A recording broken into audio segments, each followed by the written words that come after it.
ایک بادشاہ تھا.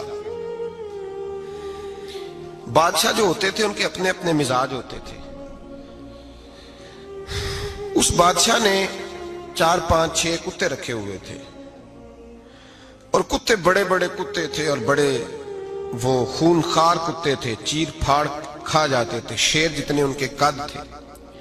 بادشاہ تھوڑا سا کسی آدمی سے ناراض ہوتا نا تو ایک بہت بڑے پنجرے کے اندر ایک بہت بڑا سلاخوں کا گھر اس نے بنایا ہوا تھا, اس میں کتے ہوتے تھے اور کتے کو جب باندھ کے رکھا جاتا ہے تو زیادہ زہریلا ہو جاتا ہے, وہ زیادہ اس کے اندر کرواہٹ آتی ہے, زیادہ کاٹتا ہے. اس نے قید کیے ہوئے تھے. کتے تو بڑے زہریلے تھے. جس آدمی سے بادشاہ تھوڑا سا ناراض ہوتا نا تو وہ کتے کے آگے اس آدمی کو ڈالتا, کتے اس کو چیر پھاڑ کے کھا جاتے. یہ سزا تھی, لوگوں کو پتا تھا. بادشاہ کے وزیر نے بڑی خدمت کی بادشاہ کی, 35 سال تک نوکری کی.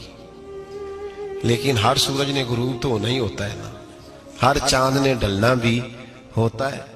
اب بوڑھا ہونے لگا, وہ جو مضبوط حافظہ تھا وہ کمزور ہونے لگا, ہلکی ہلکی غلطی. بادشاہ مزاج کا بادشاہ تھا, پر نہیں سمجھ میں آیا. تو میں نے کہا کہ لوگ کہتے ہیں ہمیں کام پیارا ہے, چم نہیں.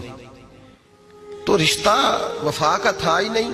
وزیر سمجھنے لگا کہ اب نہ میں بھی غلطیاں کرنے لگا ہوں تو ایسا نہ ہو کسی دن میں بھی ان کتوں کا شکار ہو جاؤں. اس نے بادشاہ سے کہا کہ بادشاہ مجھے آہستہ آہستہ معذرت کرنے لگا, قدم ہٹانے لگا کہ مجھے چھٹی دے دی جائے, میں بوڑھا ہو گیا ہوں. لیکن اس نے کہا نہیں نہیں, جب تک میری طبیعت نہیں مانتی تم نہیں جا سکتے. مطلق العنان لوگ تھے. وزیر خاموش ہو گیا, پریشان رہنے لگا. غلطی ہو گئی یہ تو پھینک دے گا. ایک تجویز اس کے ذہن میں آئی.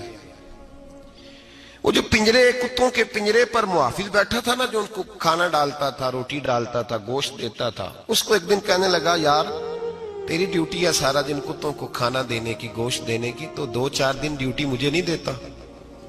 تو لے لے, میں تو پہلے پریشان ہوں, سارا دن ان کی دیکھ بھال کرتا ہوں. اس نے کچھ تھوڑا سا گوشت لیا, پنجرے کے باہر کھڑے ہو کے کتوں کو ڈالا.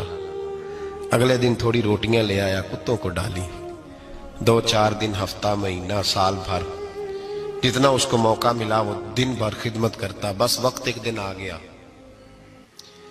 بادشاہ کو کوئی بات اچھی نہ لگی. اس نے کہا اس بڈھے کو اٹھاؤ اور ڈالو کتوں کے پنجرے میں. ساری زندگی یہاں رہا, اسے ابھی تک نہیں پتا چلا میرے مزاج کا. جب اٹھا کے پنجرے میں ڈالا نا تو بجائے اس کے کہ کتے اسے کاٹ کھاتے, وہ اس کے پیر چومنے لگے. وہ پیر چومنے لگے, ہاتھ چومنے لگے, چاٹنے لگے. تو بادشاہ سامنے کھڑا تھا نظارہ دیکھنے کو کہ چیر پھاڑ کرتے تو خوش ہوا کرتا تھا, خونخوار درندے جیسی اس کی طبیعت ہو گئی. جب دیکھا وہ پیار کر رہے ہیں تو بادشاہ وزیر سے کہنے لگا یہ کیا ہے؟ تو وزیر رو پڑا, کہنے لگا تو سیاستدان تھا تو میں بھی سیاستدان تھا, ساری زندگی سیاست کی لیکن دنیا داروں کے ساتھ رہا, تو انجام یہ ہوا کہ مجھے اس پنجرے میں ڈال دیا گیا. دیکھ تو بہت بڑا سیانہ تھا اور میں بھی سمجھدار تھا, وزیر رہا, لیکن ہمارا روح کا رشتہ نہ بن سکا. ارے ہم سے تو یہ کتے ہی اچھے نکلے. تیری 40 35 سال خدمت کی تو تو نے کتوں کے آگے ڈال دیا. انہیں تو چند مہینے روٹی ڈالی ہے, میرے وفادار ہو گئے. چند مہینے روٹی, جنہ تنا وچ عشق نہ رچیا کتے او نہ تھی چنگے. جنہ تنا وچ عشق نہ رچیا کتے او نہ تھی چنگے.